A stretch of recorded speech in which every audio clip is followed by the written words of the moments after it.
Ha ha ha ha. It is I, the mighty Psycho. Welcome once again to another episode of Psycho's Platters, always powered by coffee each and every time. That's right. I hope everybody is having themselves a good Wednesday evening. I've been meaning to do an episode for the last few days, but just too much stuff goes on in my life sometimes. It's either that or um, Sunday, Monday, I really wasn't feeling really well. I get like this sometimes. Actually, tomorrow I've got another doctor appointment, neurologist this time for me. And as far as I know, that's going to be the last doctor appointment, I think, for a little bit anyway, at least till November. But like I said, I hope everybody out there is doing okay for what it's worth. We're in the last day of August here. Another month going to go down the turlet. Well, look at you, the first person to appear. That's right, sir. I like the sketch. I like the sketch, Royce. Royce is a good man. Royce is a good man. I think you said that you do your broadcasts on Fridays, right? If I remember correctly. I'll have to go back on one of them sometime, to be honest here. So I want to ask everybody out here, please, for some prayers, okay? Of course, not only for myself because I'm a little wonky these last couple months, and but there's more important people that need your prayers, ladies and gentlemen. Number one, my girlfriend Shannon, Shanny Annie, she's been on here a few times. She was briefly hospitalized again this past week, but from what I'm told, was released. But continued prayers of healing for her, and continued prayers for my new grandson. Yeah, he is a week old. He's a week old, and his name is Thomas. Beautiful, beautiful little baby. I've only got to see Thomas once, though. They ended up having to take Thomas to the ER yesterday. Oh, Sunday. I don't know why I thought Friday. I am so sorry. No wonder why I never find him. Anyways, hey Dwayne, how you doing? How you doing? Glad to see people here. So please, though, what happened with Thomas is that he had the jaundice bit, okay, like most newborns do, but for some reason, he was having a little bit of a tough go here. They're going to send, I know I'm butchering this, a Billy Light. I don't know if you guys know what I'm talking about, but it's kind of one of those. It's the light that the jaundice light when the kid is. Anyways, they're going to send it to her place so that can be monitored there with that light. So other than that, I mean, we're hoping that he turns out. I mean, what a rough go for the last week for the little guy, huh? I'm telling you, he's such a cutie. He really, really is. My grandson Thomas. Let's see. I can't think of any other ones right now. New subs. I feel so bad, people. And if I don't mention your name, I apologize. YouTube only alerts me on certain things. So these are the ones from the last, I think it was 60 days. It's Van on Wheels. Yes. Siki Do It. Ron Haggerty's Vinyl Sanctuary. Danny Ambrosi. May Channel. And Dawn Marie King. All new subs to the Psycho Platter Network. And we're grateful to have everybody here. Well, Royce, you know what? Thank you. Like I said, hopefully with this, the monitoring and the light and stuff, he'll get there. He'll get there. But I'm glad that they're doing this because my daughter had some minor concerns in regards to was she going to have another hospital stay with, stuff like that. So I think we might, be okay. I hope. We shall see. Okay, I'm going to feel very stupid here. There's two people here watching. Is there some big broadcast that I'm missing again? I always seem to like go off and time things wrong sometimes. You know what I'm saying? So I never know if somebody else is on air or not. Let's see, what was it? I was up this morning and I got to go hang in Dusty Spin's morning show, or should I say late night into morning show. He likes to do those, playing some awesome 80s music he did. And then what was it? I dabbled over it. And I don't normally have time to go catch Rachel's Ghost morning show. I'm not knocking it, but let's just put it this way. I don't stay very long anymore because it really I'm getting the impression that it's more highbrow and stuff. And I'm like, you know what? I can't deal with that stuff. I just can't. Now I've collected vinyl for 43 years, extensively, but I've been collecting since I was 5. So 50 years. And, you know what? Okay. Maybe I'm a little ignorant when it comes to audiophile stuff. All right. I'm just happy with my Frankensteiner, hi Mick, system that I happen to have, that I've had courtesy of Doug Fields. Oh, he's another one that needs to be in your prayers too. He had a health scare also last week, host of the Vinyl Grotto radio show on Facebook, and hopefully coming soon to another forum near you. Yes. Doug is an interesting guest. Sometimes we've paired off and done episodes together. I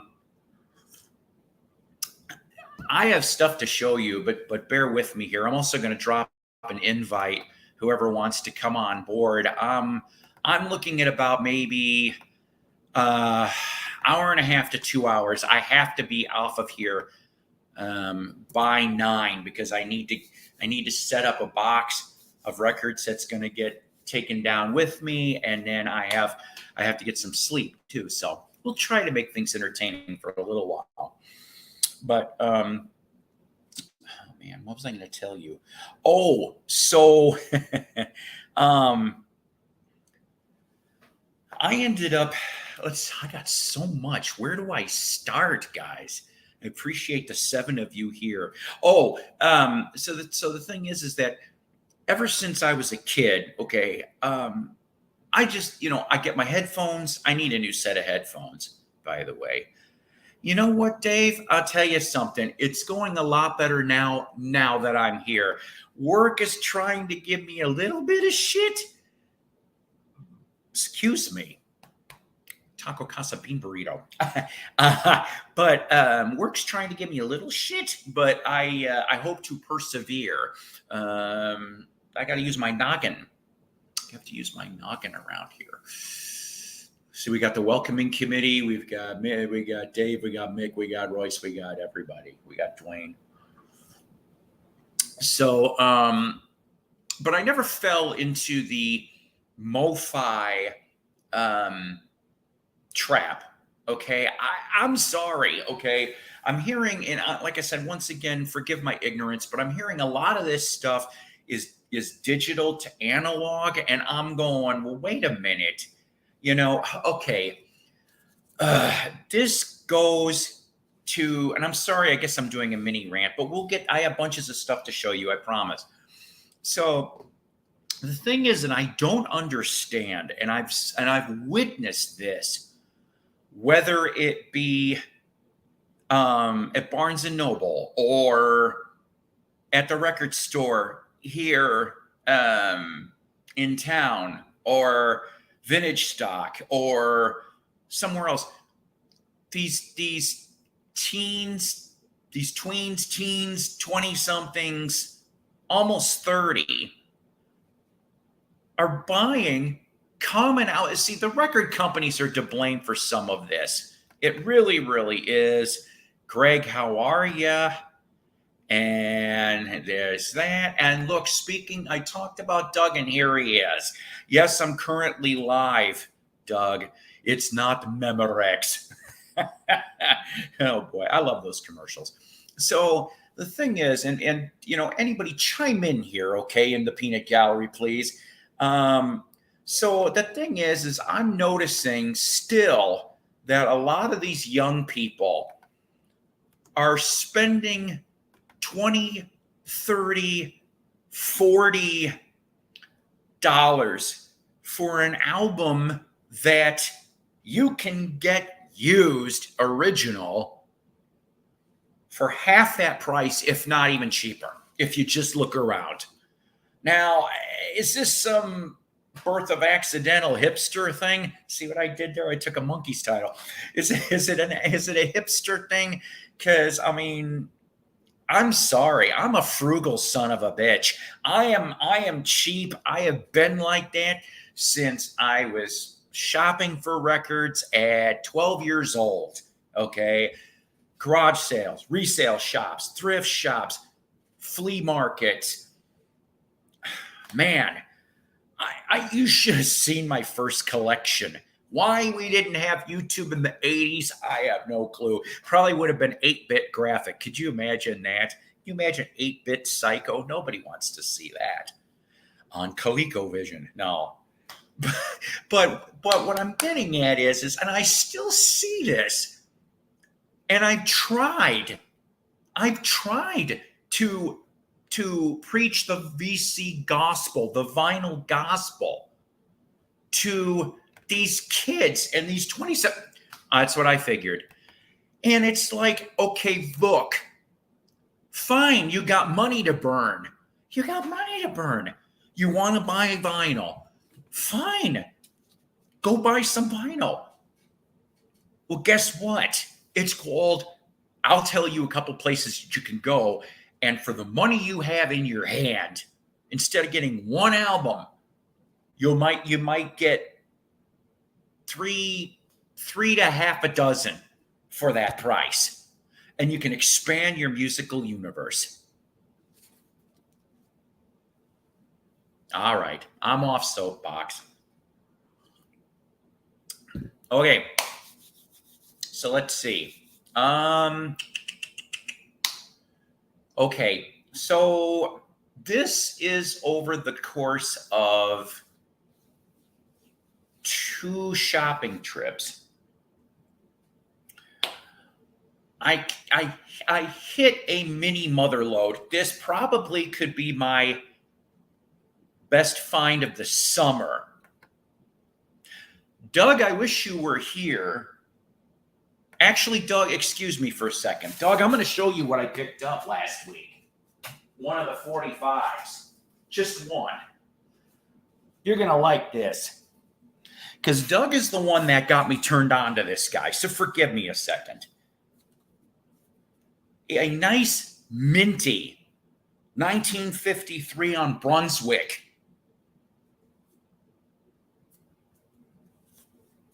Three Little Pigs by Jazzbo.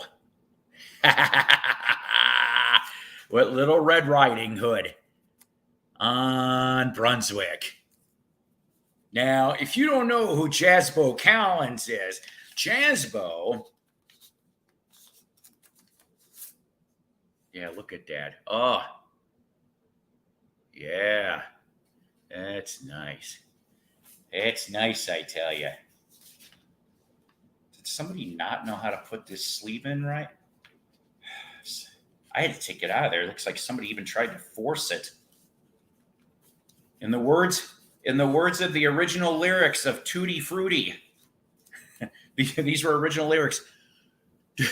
Don't force it, grease it. Seriously, that was some of the original lyrics for Tutti Frutti for Little Richard. Don't force it, grease it. Oh, and look, see. Ooh, I have the 70. It is beautiful. I couldn't believe it. For $1. $1. And what he's talking about, ladies and gentlemen, is Al Jasbo Collins. But he was on the original Tonight Show sometimes with Steve Allen. Steve Allen's in the credits on that 45, by the way. Can't remember why, but he is. So I think that's kind of funny. So back to the show here, back to this bit. So I ended up finding some really decent stuff. Minimum near mint, couple imports even, a lot of Prague, a lot of different things. Came out to about, because I cut a deal, came out to about $260 a piece. It's a little above Goodwill prices, but the condition is so good. 70s, 80s, okay? So, well, except for one Chaz album, which I'll bring that up in a little while. In no particular order, Gary Newman's Telecon. That's right, Gary Newman. Actually, this might be, I know this is probably the more common album, even though it doesn't have cars on it. Yeah, 1980. So, but it's just, a lot of these I've come across over the last couple of years, and they're so beat up. They usually are, and like this next band. So that Gary Newman, right? This next band, I have. And some of these do have cutout holes, but I don't care. But this next band, every time I seem to come across a copy of any of their albums, they're beat to hell. I'm talking about Devo. Devo's Shout, ladies and gentlemen. Devo's Shout. Where's Michael Pilber when I need him? I'll tell you. Ooh, what's in here? There's something in here. Hang on. Oh, hey, I didn't even know this was in here. Hang on a minute. Attention, all spuds. Devo's greatest video hits can now be yours. We're all Devo on Sony's Video LP for only $29.95. A retrospective program of Devo's video classics featuring Devo on Beta Hi-Fi. Beta. Featuring Satisfaction, The Day My Baby Gave Me a Surprise, Whip It, The Girl You Want, Freedom of Choice, Beautiful World, Peekaboo, That's Good, Dr. Detroit, Through Being Cool, Love Without Anger, A Worried Man, and Choco Homo. Who else is also in this little bit here? Lorraine Newman, yeah, SNL. Timothy Leary, Robert Mothersbaugh Sr. as General Boy, and Bougie Boy as himself. Look at that. Look at that. I like this. I love finding stuff like this. I want to join Club Devo. I want an energy hat. I want an energy hat. Michael Pilmer, can you get me a signed energy hat from Devo? It'd be a cool world for me. See what I did there? Cool world. All right. Another band. This might be the second album that I have come across in the last couple of years. But like I said, that hasn't been beat up. The last one I picked up was Autobahn on Vertigo. That might be your hint for you right there. Looky, looky. That's right. Kraftwerk. It is a gatefold.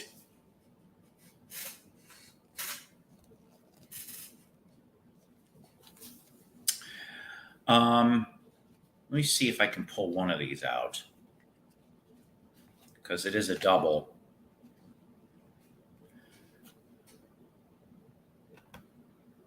No. Are you gonna? Can you? Can I have one of each in trade for something? At least the Monkees. What do you know? I have never come across a Monkees or a Beatles comic book. I haven't. Okay, so this one here. I know, right? This is just crazy. So.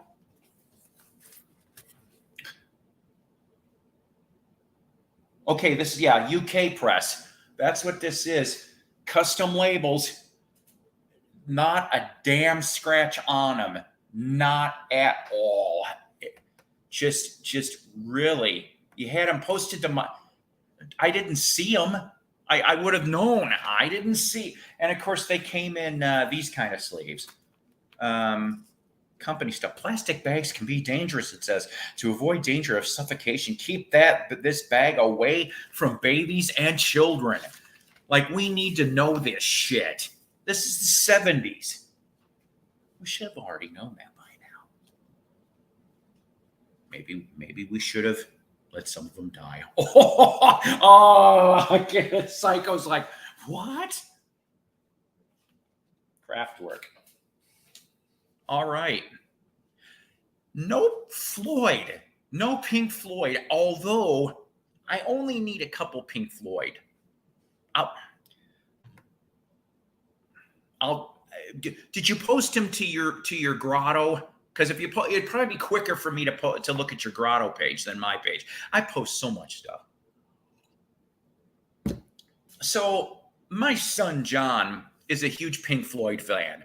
He's really is. He loves Pink Floyd. He loves Fleetwood Mac, and I've got him turned on to different eras of Pink Floyd. But I didn't find any Pink Floyd. But I did find one solo album. David Gilmour's About Face. I miss the 70s too, Greg. This one too, if I remember correctly, hang on, is an import, I think. Well, maybe it's not. I can't, no, maybe not. I don't know. I could have sworn it was. My bad. But still,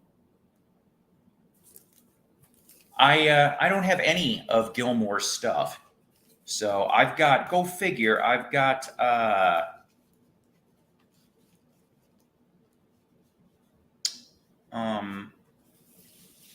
Nick Mason. I found a couple Nick Mason. That's It's a terrible album. I wouldn't know, Randy. I'm sorry. I haven't had a chance to play any of these. Hey, Jeff. I haven't played none of them. Hey, wait a minute. I don't remember mentioning the Beach Boys. And yet here he appears. I got no Beach Boys here, Mason, I'm showing. But how are you?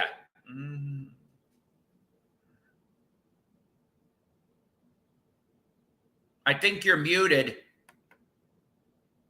You're muted. Not by me, by the way. I can't hear you. How about now? That's better. How you doing? I don't know anymore. I don't know. Young angst? 21-year-old young angst? Technically, is that it? Or is it other things?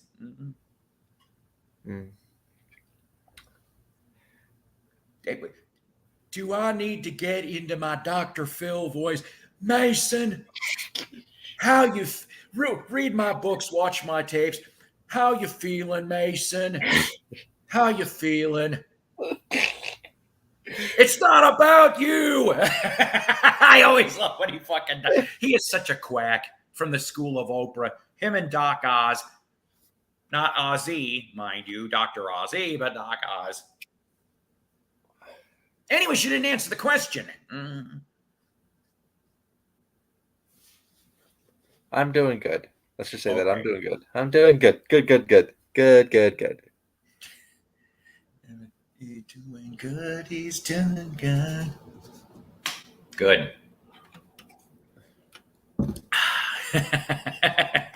Well, see, that's why. You just never know what the fuck you're going to find when you come on here. So I'm in the middle of a vinyl finds. So excuse me for a minute or two, but I'm going to make myself big. And then when I'm done, I'll kick this down. Then we can talk. Okay, so this next band I've maybe come across once in a while, but to find several of their albums all in one swoop.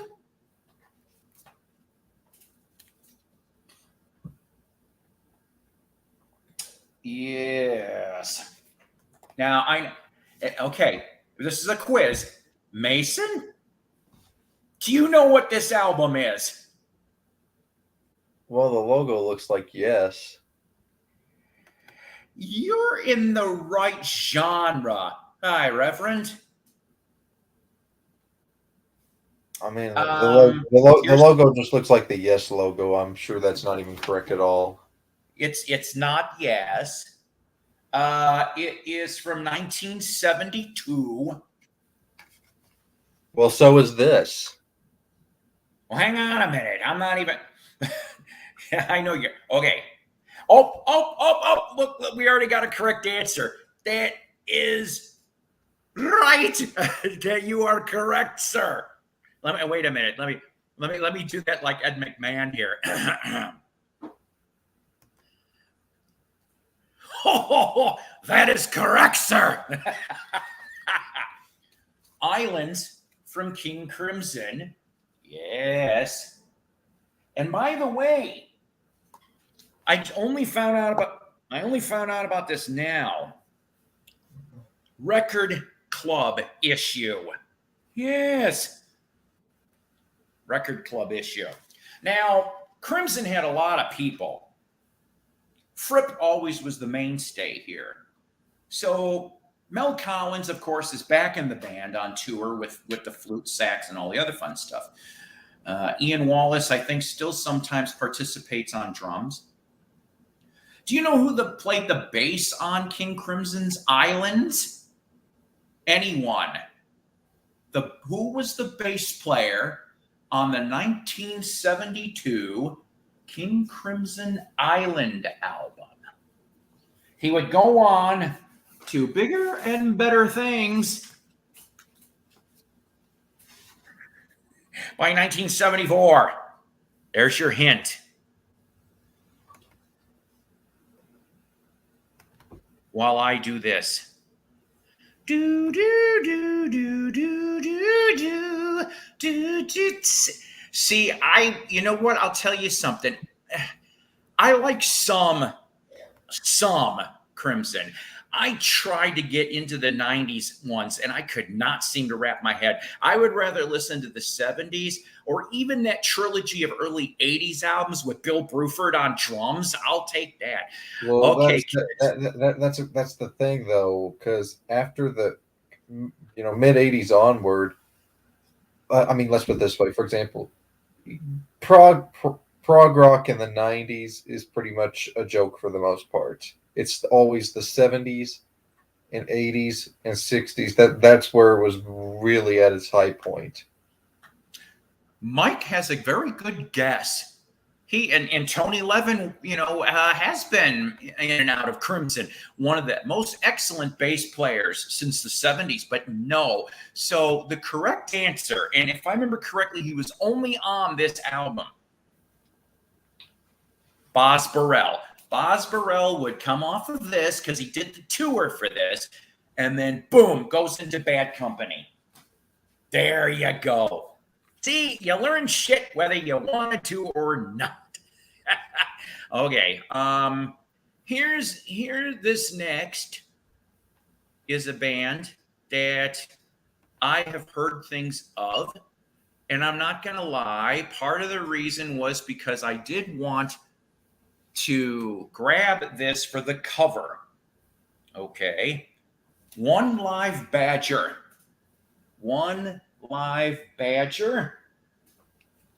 Now, do you know who might have drawn this cover, Mason? Not a clue, but it looks very, artsy. Okay, you're getting there. How about this particular artist was known in the 70s for drawing a lot of album covers. You showed the album minutes ago. Oh wait, you mean this album? Correct. Yeah, I don't know. I don't even know who drew the cover for Close to the Edge. Mr. Roger Dean, ladies and gentlemen, one of the best. Yeah, well, no, Phil Hartman did. Phil Hartman did actually do cover work for about 40 different album covers that ended up out there before he had his SNL work. Now, in here, you pretty much mainly this is speaking of, yes, of course, Tony Kaye was in Badger, and yeah, so Roger Dean, that is right. So my first Badger album, I want to find all of them to figure that out here. Yeah, well, the Hartman was a good shot. Now this one here was actually the first one I found out of this whole entire pile of stuff. I don't know a lot about this band, even though they've been around since the late '60s, and their biggest hit was Hocus Pocus. Focus. Focus 3. That's right. Double album on Sire. And like I said, gatefold here. You know, speaking of that, I want to talk about Sire Records for a little bit here, because it's, you know, that particular label is very notorious for, you know, having a lot of acts in the '80s that veered towards the synth pop genre signed to the label. I mean, just to name a few. I mean, Madonna, obviously, and I'm just looking at my collection that I have on Sire Records over here. Um, Erasure, I believe, was on Sire in the beginning stages. Let me look at that actually. Yeah, they were.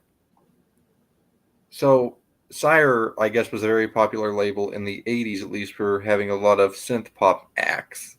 Yes. And And of of course, course, and of sorry. course, our very own lead Beach Boy Brian Wilson, whose first solo album was released on the label. Right. And then, of course, the Ramones in the '70s and early '80s. And a monkey was had involvement in Sire Records. 1976, 77. Mr. Peter Tork actually, I am told, recorded a 4-song demo. Seymour Stein brought him in. He ended up cutting it. Now, does anybody know where it's at? Possibly. If 7A is listening, what number is this, Chip? 7A. You're right. Talking Heads and Ramones and the Pretenders. Oh, you know, the Pretenders, those first 2 albums, I love those. I do. Those are like the best, and the EP too. But that original lineup before drugs took half of that damn Peter Tork wrench, silly. I don't know. Like I said, I don't know if you saw, but Mike was saying hello to you. On another side, yes, Bent. Also, he was a member of the Moody Blues from 1978 to '98, if I remember correctly. Mr. Patrick Moraz. Now, I have only ever come across his mid '70s solo album that he did after Relayer came out for Yes. And so Relayer is a great album. This one here is German. This is a German import. What year was Relayer? Was that 74? 4? That's what I was thinking. Yeah. Yeah. Tormato was 78. Right. And Going for the One was just shortly before Tormato. The thing that I'm curious about, you know, it never really, other than I guess Wakeman wanted to get back into the band. That's the reason why Mraz. I'm told that one was amicable, but I'm kind of curious as to why he got let go from the Moody's. I'm curious about that story because one minute he was there for 20 years, and the next minute he was gone. No explanation.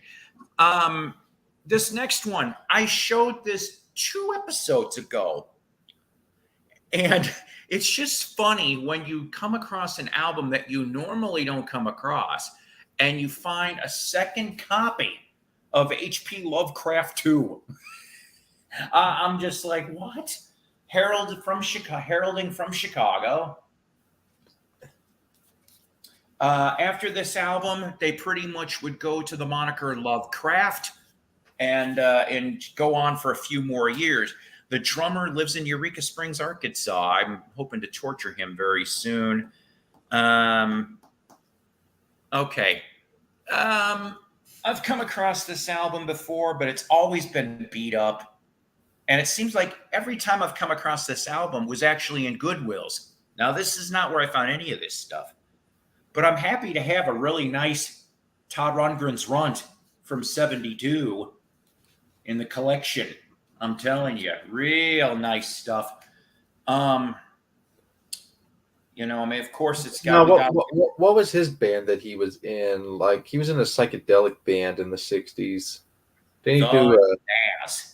Yes, Nazz. That's correct. Mason, you need to get those Nazz albums, at least the first 2. Well, I mean, yeah.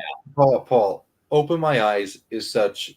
It's such a trip. That song is a trip. Beans love that song. We had a mini discussion about Todd and Nazz and yes, Utopia. See, in the Nazz and Utopia, and see, everybody's getting the answer here. They are. I like Todd. I do. I don't always like everything Todd puts out, but I at least Todd tries, and I'll give him that. Well, for example, his guitar work on "Open My Eyes," it's perfect. Well, yeah, but I'm trying to. But if you notice, the first couple notes sound like I can't explain, and I'm surprised. The good thing he changes it like halfway through, because if I was a lawyer, I would have been going, we know you love the Who, but you can't. But thankfully enough, he changes the song. So this next one, very big seller when it came out, for many reasons. Oh, you had it on 8-track, huh?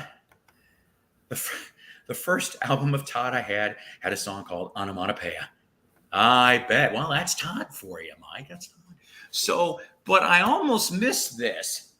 And it is an original, embossed cover.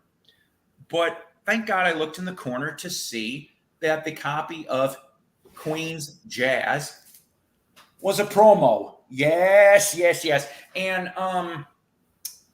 of course, I remember buying this brand new, but I loved the gatefold because it gave you the whole entire work in progress. So you know about this album, right? From 78.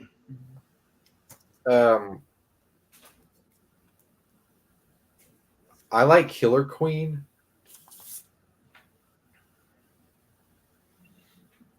I know you can't see it real well, but it says right on the custom label. Clean as a... So, Mason, if you ever want to get all the Queen albums on vinyl, check. I really don't want to get anything on vinyl right now. Oh, yeah, that's right. You're done with that.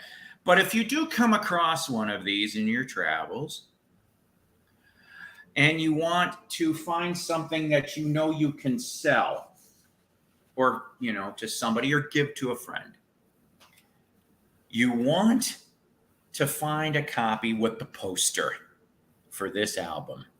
Well, the thing about that Queen album, Jazz, is I think if the title actually does lend itself to what the music genre generally is on that album, I think that '78 would not be a good year to release a jazz album because '78, you think about what was going on that year. Punk was kind of just starting out, and on the other side of things, pop music was starting to get very electronic.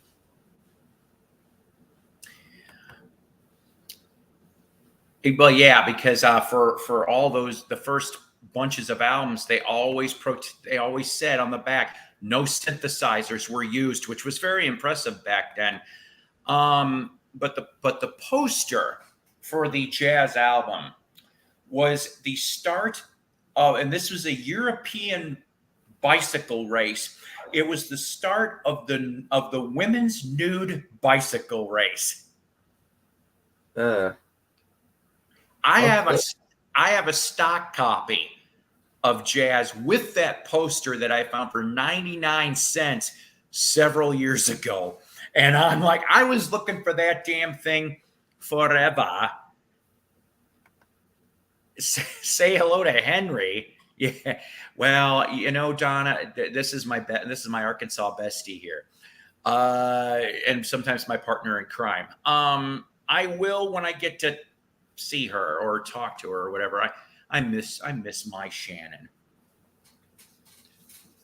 All right, couple more King Crimson. No more guessing games. Lark's Tongue and Aspic. Okay, now this is actually a very cool album. It is. Of course, you've got Fripp. Now we're gonna go off, and I'm not going to let you guys sit and wait.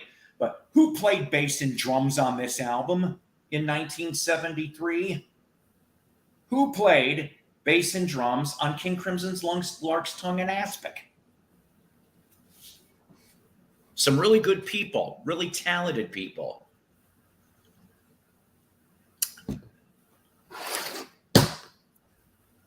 While we're doing that, yeah, I bet you've got that poster. A lot of us that bought 200 motels a few years. You know what? I actually still have my 200 motels, and I'll admit I haven't listened to it myself. You know what? I'm gonna have to check and see if I got the damn poster for that. My friend Royce says hello, Donna. Look at you. That is correct. John Wetton and Bill Bruford. Mike Precode was correct in that assessment. Did you ever show? Did I ever show you my Crimson MoFi promo? No, you didn't. Now this next one, I might end up Frankensteining this because it is King Crimson's Lizard.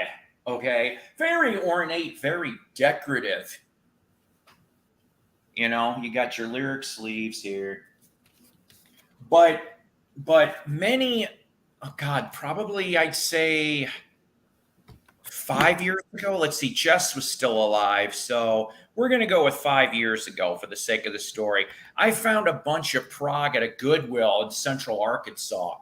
And one of them that I found, but it was not in a cover, but it had your typical paper sleeve.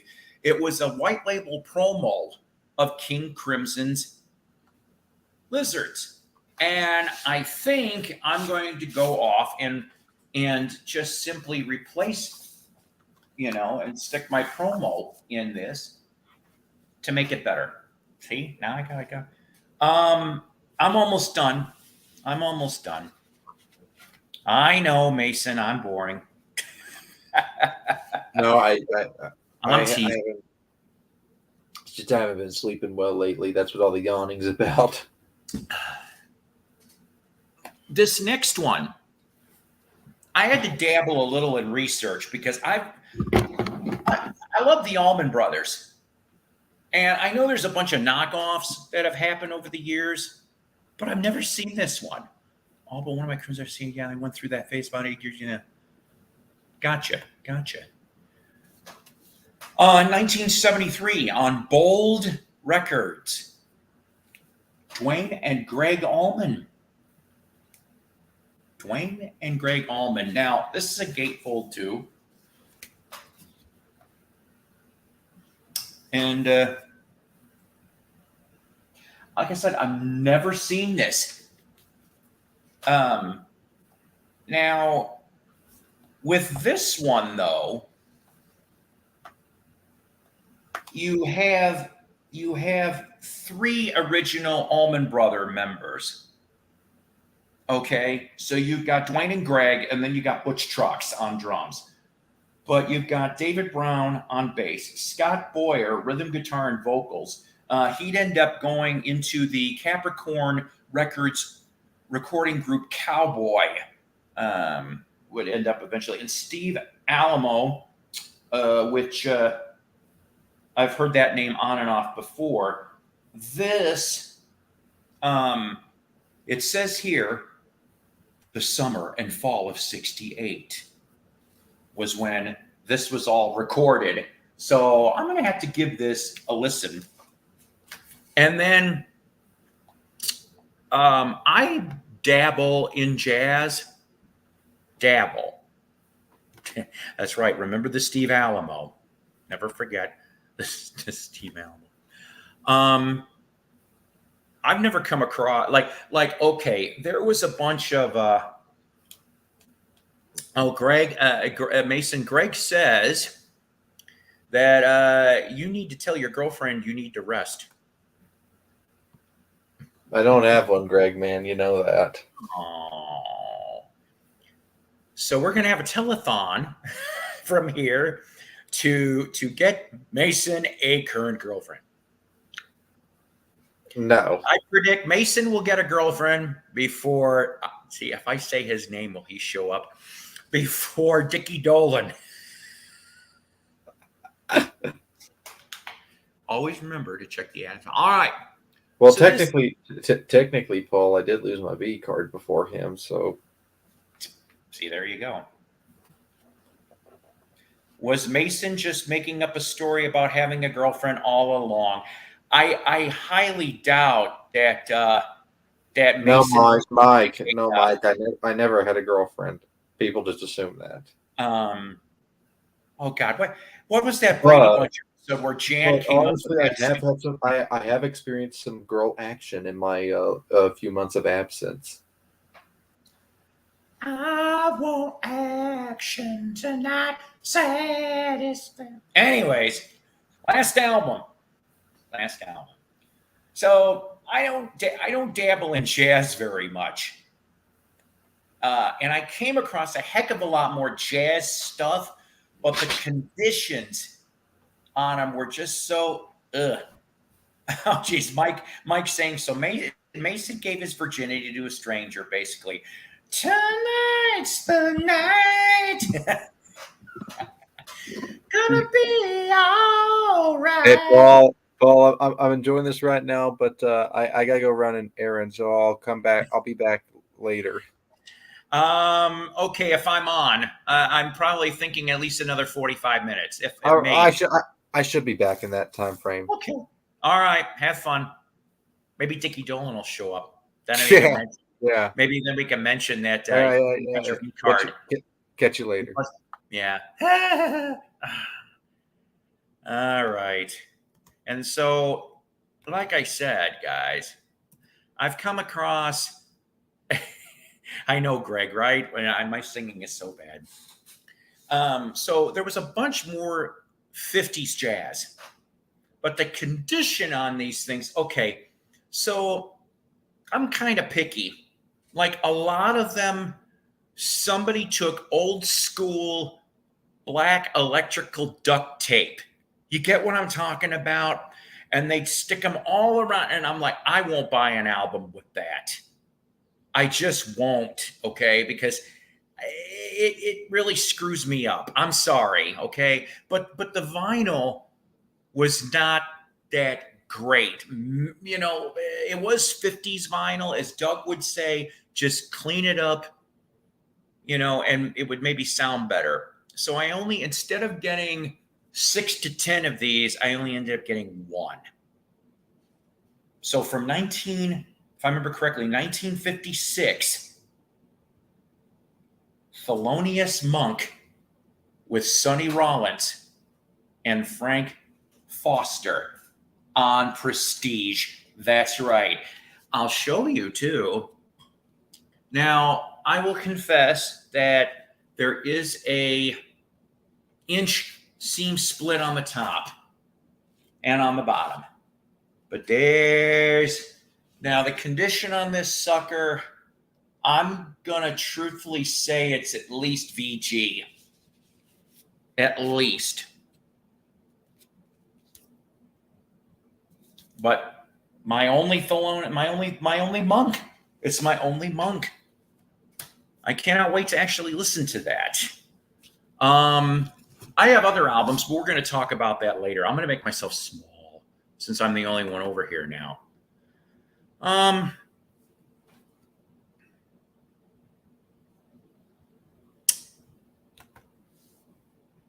For some, it would be Frankenstein, sir. See what I did there? Yes, but you know what? Oh God, the thing is that I'm not that lucky to find a decent. Yeah, I'll tell you. Like, okay, for example, I came across the ones that were black taped, and the vinyl was not that great. On Savoy Records, 2 volumes of Charlie Parker Memorial. I remember that. Yes, I get it, but something tells me they're not there. But I'll check. I'll give them a call. I'm surprised I got to what I got to, because from what I heard, there was another potential buyer. Love that movie, but you were here. I love Young Frankenstein. I love all of Mel Brooks. And you know what? It's so cool that Mel is working on History of the World Part 2. He is. After years and years. Yeah, this isn't. See, that's cool. That's not. You know what? Let me show you something here. Ooh. I don't have much anymore, but I came across this. Sorry, guys. Give me a second.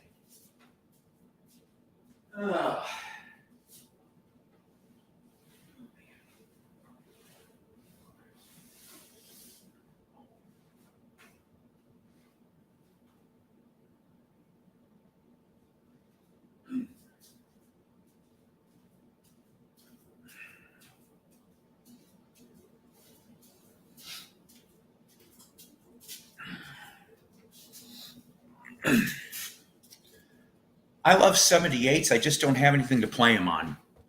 That's the truth. This one I forgot about. This was on top of it. On Manor Records, Ben Ventura and the Bop City 5, The Snake Pit. But that wasn't what I was going to show you. I've come across several different volumes of this. These are all 78. Charlie Parker with strings. Every one of them has got the 78. A little musty. So, you know how much I paid?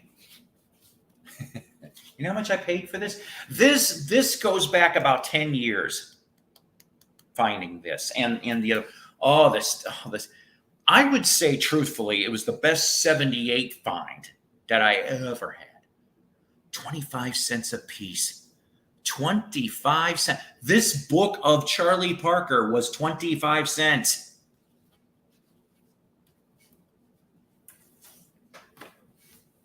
I also found a bunch of if you know your doo-wop, I found a bunch on National and even some there was white label promos, by the way, for Columbia. Some of them. The Ravens, if you remember the Ravens at all. My mom's mother had a bunch of 78s going all the way back to the 30s. I imagine, and that's, well, yeah, thank you. I gave away some of them to friends. I sold some. I still have some, like the Ravens ones I have, this Parker one I've got. Bunch of the other ones. I have rock and roll ones too, which would be another. What? What's the Doug?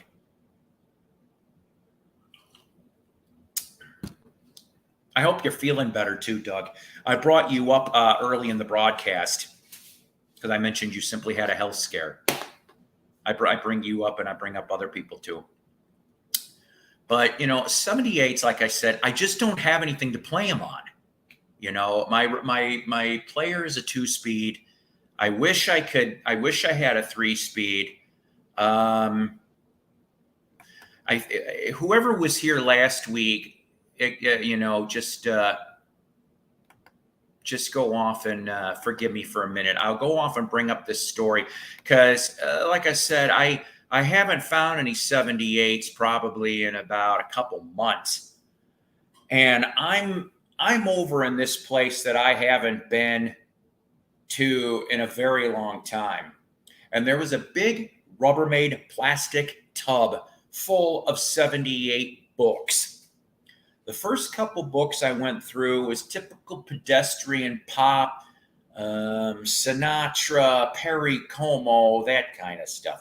Catch a falling star, put it in your bucket. But the thing is, the third book, in the middle of that book, I come across a beautiful, shiny blue King label. And it said, Bull Moose Jackson. I'm going, wait a damn minute. So I went to the counter and I said, hey, how much for the books of 78? They're not for sale. What do you mean they're not for sale? They come free when you buy the Victrola. I'm like, I am not in the mood for that nonsense. I didn't say that to him. But I'm like, I went back to look at the Victrola. They had a $500 price, but it was scratched out. I'm like, you know what? I would have been nice, and I would have just gathered up. Maybe I would have found one book of 78, and I would have just said, hey, how about $10? Which is a little more than I normally would have paid for. But to have that Bull Moose Jackson, because if you guys remember from last week, Bull Moose is not one of those ones that is very well known, except Aerosmith did a cover of Big 10-inch record.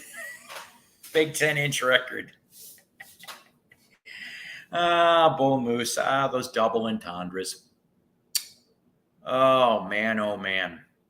So, yeah, see, my grandma had a Victrola, and yes, she had the horn to it too. But for the life of me, I don't know what the heck was on there. Sorry. But what was I going to tell you guys? Oh, you know what? I'm sorry. I was expecting maybe some more people to chime up here, but that's all right because I think we're going to be on here for a few more minutes, but I think I'm going to start to wind down a little, which is all right. But let me show you some other finds that I picked up. There's no yawning in baseball. Yeah. Well, that's what you think. They just don't show it on the dugout cam. They'll show people pissing in a corner. They'll show people getting mad and hitting the water cooler off the thing, but they won't. So I ended up finding these. Came out to like $7.33 a piece. Not too shabby, considering they were a heck of a lot more than this when they came out.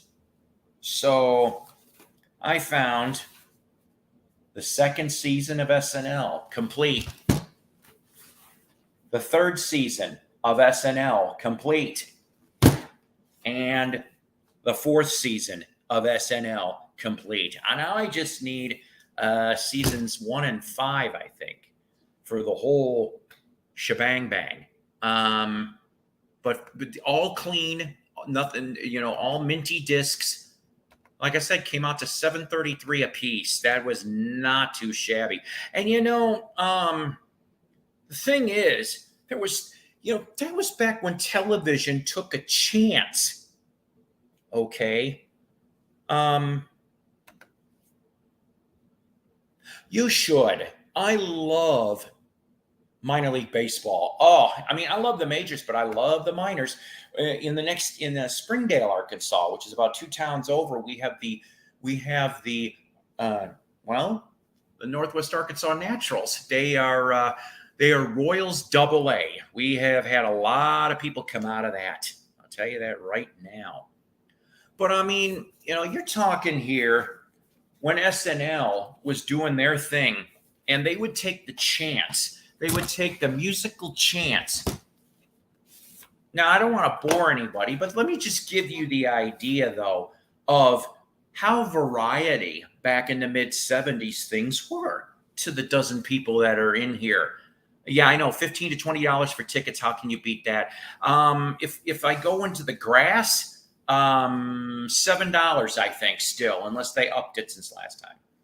So, like I said, you're talking season 2. So you got Lily Tomlin with James Taylor as a musical guest. Norman Lear, of course, just turned 100. He turned 100. That's crazy. With Boz Scaggs as your musical guest. This is September 76.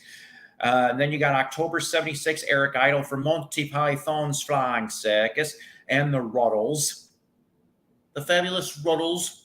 And the musical act Joe Cocker and Stuff, which, of course, if I'm assuming Stuff is the R&B band Stuff. And then you got Karen Black. Talk about one of the best female in horror films, right? Yeah, see, Mike's got all 5 seasons. John Prine as the musical guest. Steve Martin, wild and crazy guy. Where else are you going to see Kinky Friedman? Because he was there on that Steve Martin episode in October of 76. Now, this next dude, I don't know what it was about him. And he guested a lot of times in SNL. But he always had that creepy vibe, that skeezy vibe. Buck Henry. Now, Buck Henry co-created Get Smart. And I'm like, okay, so he's got some of the comedic chops, obviously. It's just for some reason, and I don't know if it's because he always did that skit with Gilda and Lorraine where he's got the Polaroid camera and he's the babysitter. I always was creeped out with that part, but he always seemed to give out that weird vibe. Mike, I've heard about Only Murders in the Building. I want to catch that. That's right. Mel Brooks co-created that too. Forgot about that.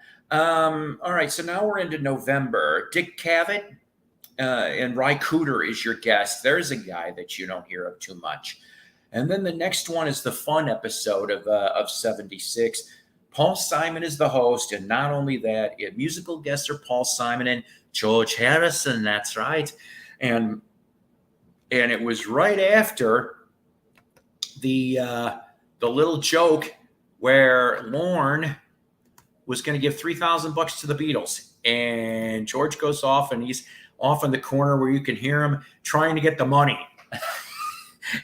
and I love it because he's trying. Lorne's trying to explain to me. He goes, and Paul Simon's in the turkey suit, and he goes to George and says, "Hey, I'll give you $500 if you'll say this." And he whispers in the ear, and he turns around and aims at the camera. "Live from New York, it's Saturday night." I love that bit.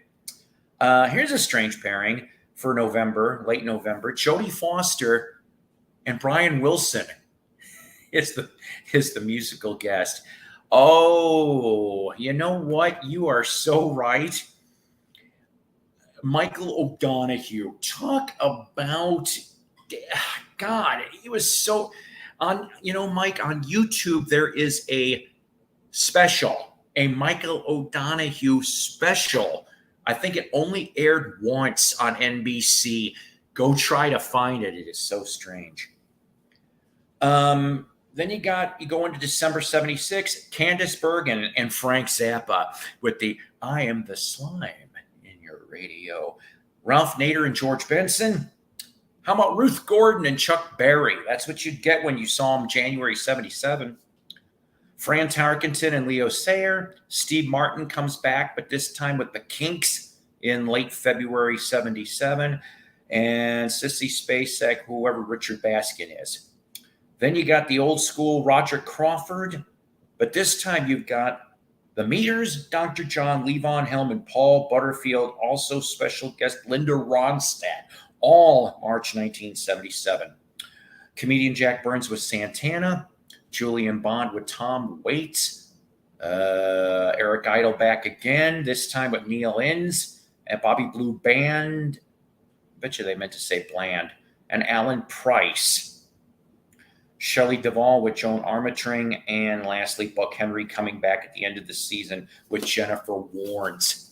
So, I mean, that's just an idea right there. That's your whole, I'm not going to read them all. I just wanted to give you the idea, though, that back then, anyway, that they took chances. And, oh,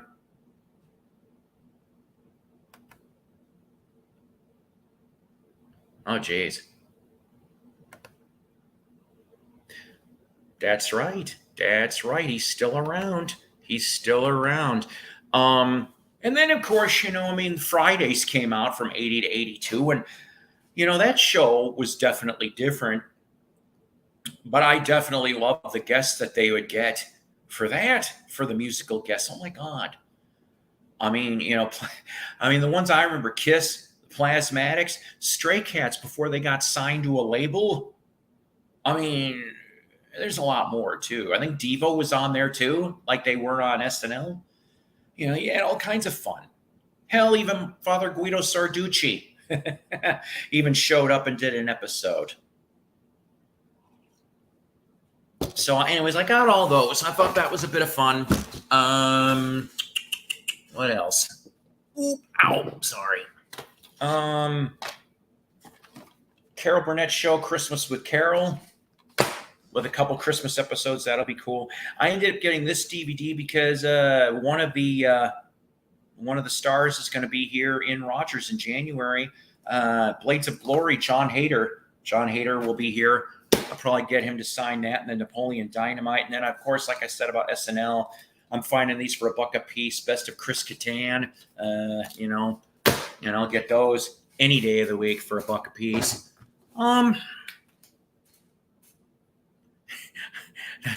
That's funny. Paul Simon and Art Carbumper. Yeah, in 81, my God. Oh, I know. And they're in the Smithsonian, the drapes. I'm telling you. But yeah, I mean, Paul and Art, my God. And it's probably too late now, but I just wish they could have resolved their differences, had one more good album out of them, for us, right? I mean, if you go to listen to Hearts and Bones from 83, which was supposed to be the reunion album, I'm led to believe that even though Paul said that he erased all of Art's parts, that's not true. If I remember correctly, I think 3 songs you can hear him on background. So you still get a little bit. Hi, Ollie. How you doing? Anyone here not called Mike? My middle name's Michael. See, there you go. I'm about ready almost to wind this up, Ollie. But let me see. So I have some new things coming to review. New things. Some people, I've got things. Oh, yeah. I also got my new gold mine. Gene Simmons is on the cover. Birthday boy. Well, it was birthday boy. See there, confirmation name is Paul. Cool. All right. So you want to know what I'm going to be reviewing in the next week? How about this? What number is this chip? 7A. The new remastered double album, Dolenz Jones, Voice and Heart. The first album is the 1976 Capitol Records. They found the tapes, which were lost for 28 years. I've heard it's cleaned up. I can't wait to listen to it. I actually like this album. I do. And there's a lot of great players on it. This comes in a gatefold. Album number 2 is the 1981 on Capitol Records Japan, Live in Japan, which came out, if I remember correctly, in 1998 on CD on Verace Sandblad. I'll probably screw that up. I remember somebody bitched at me about that once because I said it wrong. Sorry.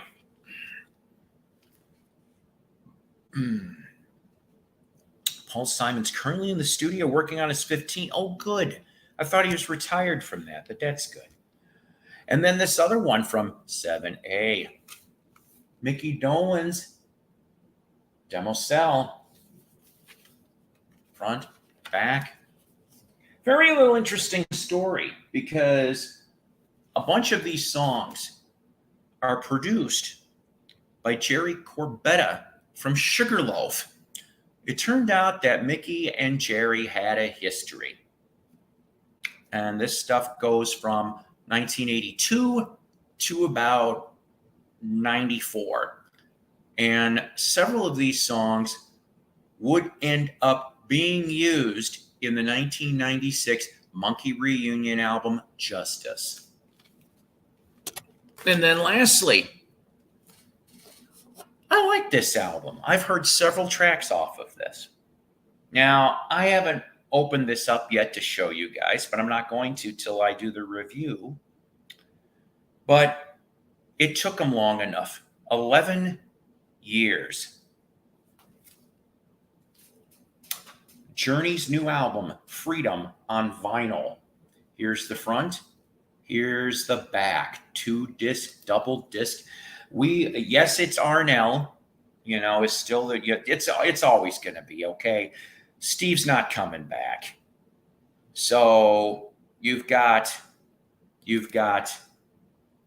Arnell, Neil Schon, and Jonathan Cain. Okay, you've got on this album Michael Naranda Walden on drums, Randy Jackson on bass. So you've got a little Raised on Radio flavor here, okay? And then on one song for backgrounds, Dean Castrovano, who's back in the band on drums. So, and this specifically came from Talk Shop Live, where I put a pre-order, and when I open this up, I will show you that there's a signed insert from the band. So lots of good fun stuff coming up, probably in the next 7 to 10 days for music reviews, guys. Steve Who. Yeah. You know what? I'll tell you something. I was one of those people that was really hoping that Steve would have gone back. Yeah, I'm glad he came back out of obscurity to do Traces. It's just, to me, Traces was such a melancholy record. I'm like, I think the only song I liked off that album was the one he co-wrote with John 5. That was it. That was the only good song I liked. The rest of it to me was kind of depressing at times too. I understand because of the subject material. Well, okay. So here's the thing though. I don't mind the pre-Steve Perry stuff. Okay, when it was a little more jazzy, fusiony type stuff. Okay, And Greg Raleigh was the singer. I liked Greg. Um, she calls herself, her channel is Shani Yanni, although she doesn't really have a channel. That's just her name. And Shannon is my girlfriend, and she, I think, is doing better now. She did have a health scare uh, a few days ago, okay, but she got released from the hospital, so she's doing physical rehab currently, and I kind of hope to see her in the next couple weeks, because unfortunately it's not anywhere near here I can just go to.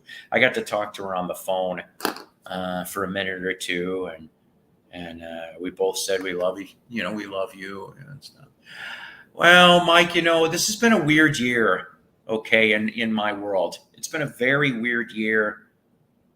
I'm listening to a classic on CD. Any guesses? Well, with you, my friend, it could be anything, but you seem to be talking about Simon and Garfunkel. So are you listening to like Bookends, or Paul Simon's Graceland, or Ryman Simon, or am I completely wrong? Eat a Peach is a really good album, Mike. It is.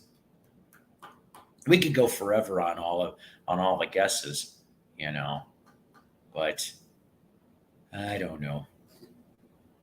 Bridge Over Troubled.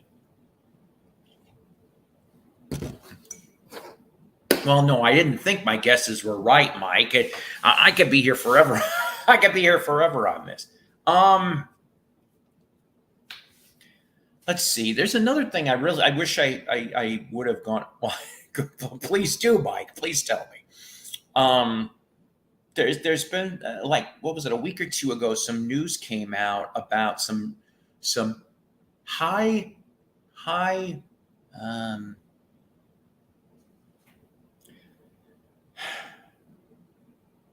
better quality Zeppelin concert bootlegs. Seriously. Going back to 72 Live and even the 80s shows in a lot better quality. And I'm just sitting here, and I know Paige has got to know about this, but I'm just sitting here and I'm like, and I'm like, oh, okay. Huh. All right. Mike, I have got a bunch of Elvis on CD, and I'll tell you how I ended up getting it. A long time ago, if you cared to look, when you're bored, I did an episode like several years ago called the 75-cent Elvis CD haul. And that's how much I paid for each of them, was 75 cents. And 2/3 of that stuff that I purchased, it turned out somebody broke up a set. It was a 50 CD box set that came out of Europe. I can't remember what company, what country. I want to say Holland. I could be wrong about this, but it was all the Elvis albums were in this 50 set at one point or another. Well, I didn't find all 50 of them. I ended up finding about 25. We'll see, Mike. We'll see. But yeah, so I mean, I've found all that Elvis stuff, and I still haven't gotten through all. I have been to Memphis in 2019. I got tons of CDs and recently got my 60th Elvis LP. Wow. Yeah, you know what? I'll tell you something. That's awesome. And I'm assuming you, I turned the yawn now. I am so sorry. I don't get much sleep either. I'm assuming you subscribe to the King's Court and get to see Ed and his channel. And if you haven't, and you love Elvis, go sub, because I think you will be entertained and informed. He's a great guy. Um, just all kinds of stuff. Mike, Memphis is 4 hour drive from here, but I have no interest in Graceland. I have a book that was sold in the gift shop about the inside of the Graceland. But you know what? The Gibson Fender place would be interesting to go see.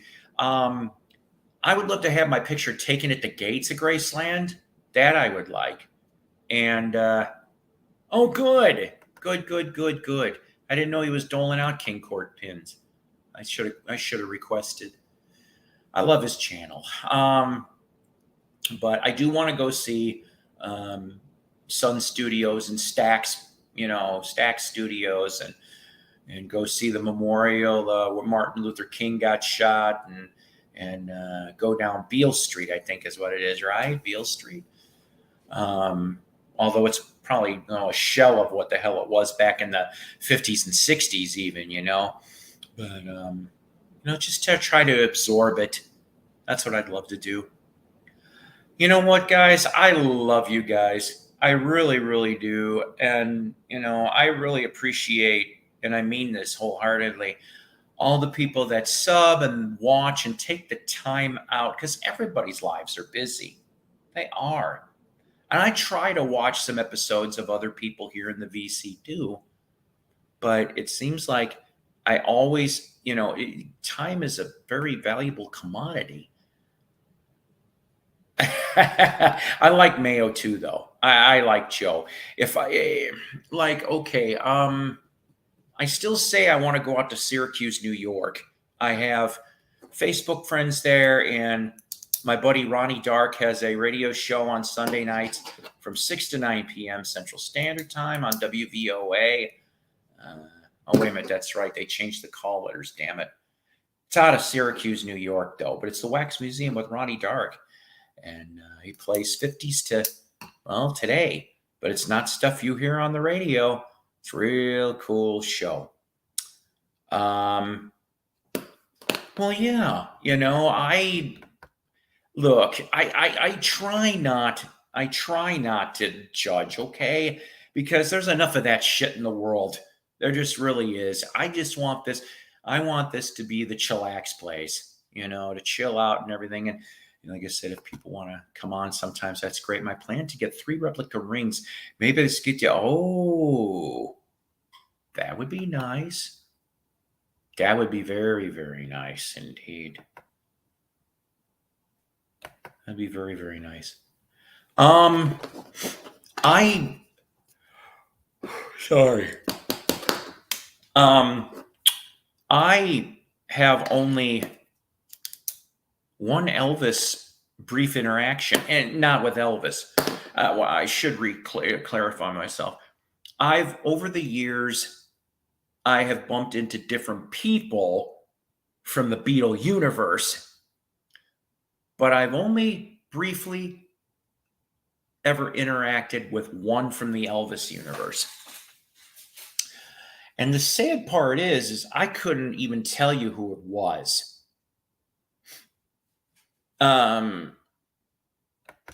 But she was an actress in the mid-60s films.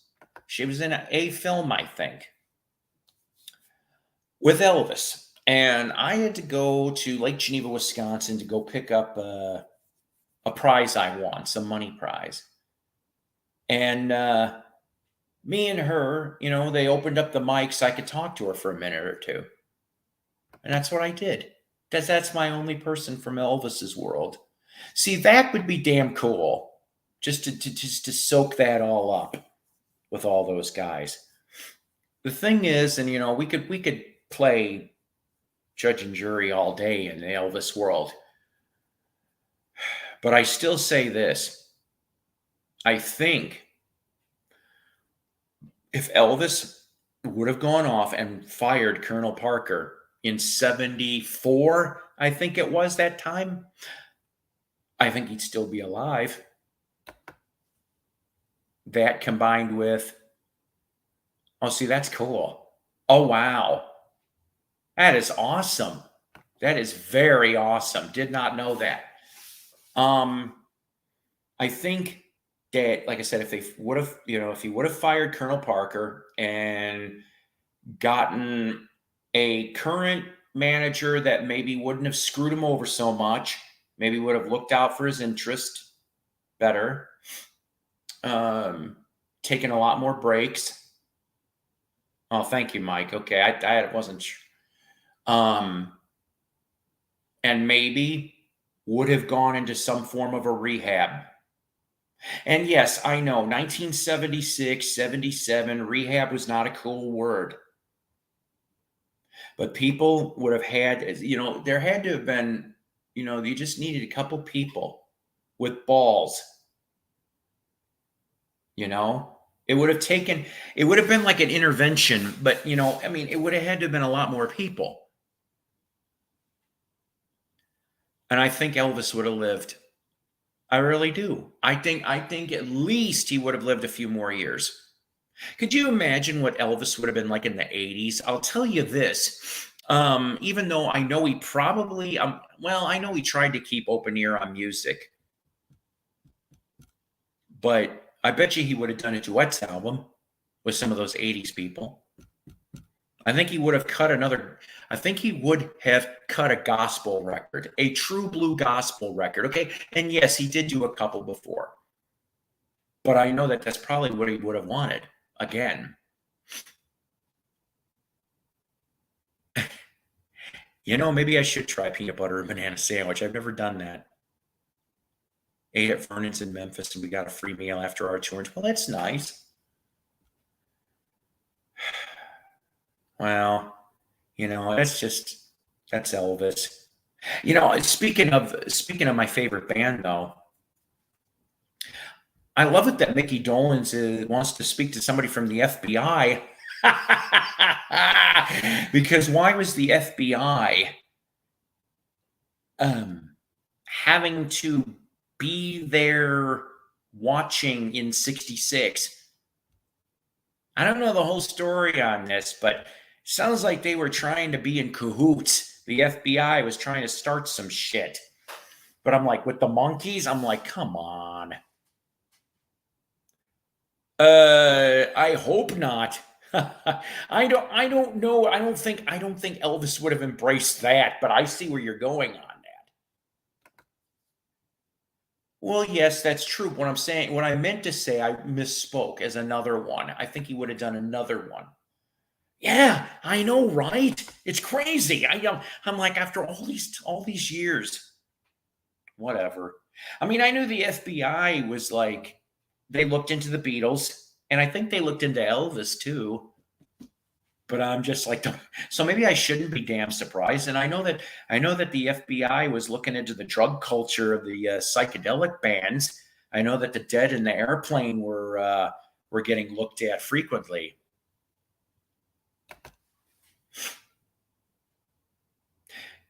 Mike, I will tell you this right now. In my opinion only, the best Monkees album of the classic original 9 Cold Gems LPs is the late 1967 Pisces, Aquarius, Capricorn, and Jones. That album is, I love Headquarters, don't get me wrong, but Pisces is what for me is like, I love like almost every track on that album except I'm not a big fan of Don't Call on Me. That's like the only misstep on that album, in my opinion. You Own More of the Monkees. Okay, so that's the second album. Oh, God, yeah. You know what? That album has got the song I Cannot Stand. The Day We Fell in Love. I hate that song. I love Davey. Hate that damn song. It's like they should have never recorded that song. It was so sappy. But yes, Pisces Aquarius for short. And Good Times is another good album too from 2016, but you won't get that used. But yeah, so yeah, you go look for that. When I heard Andy Griselda, well, yeah, Andy, I love Andy Griselda, and finally, I heard Peter sing that twice.